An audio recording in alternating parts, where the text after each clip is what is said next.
Lasalami dengan Manila, Purnato, Atakina. Apa yang mau pergi dia?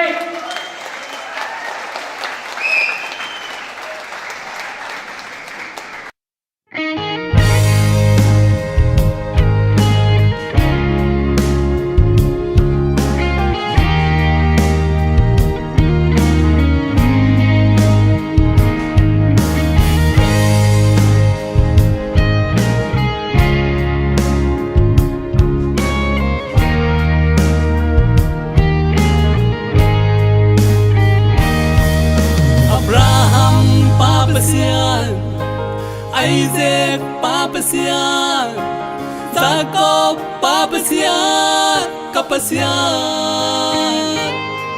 Tang lai Israel mide, amakai bang lian tau pa, tulia don tunga, onden pa.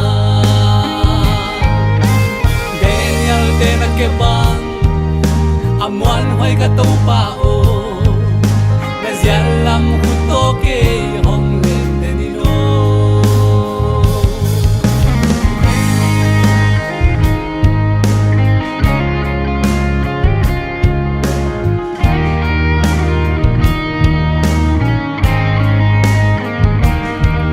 Mosidal gulkhaya enten dam nanga bangke itung nabang lennate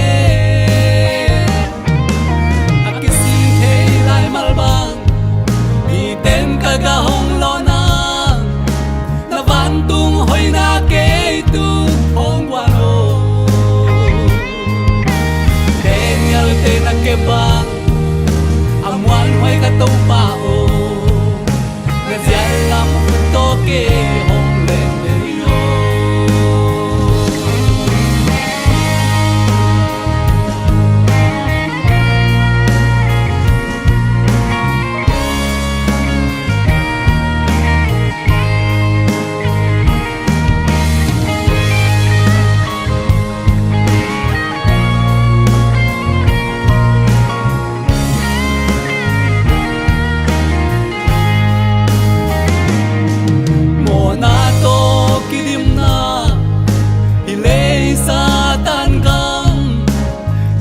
Min thanemi pukzeli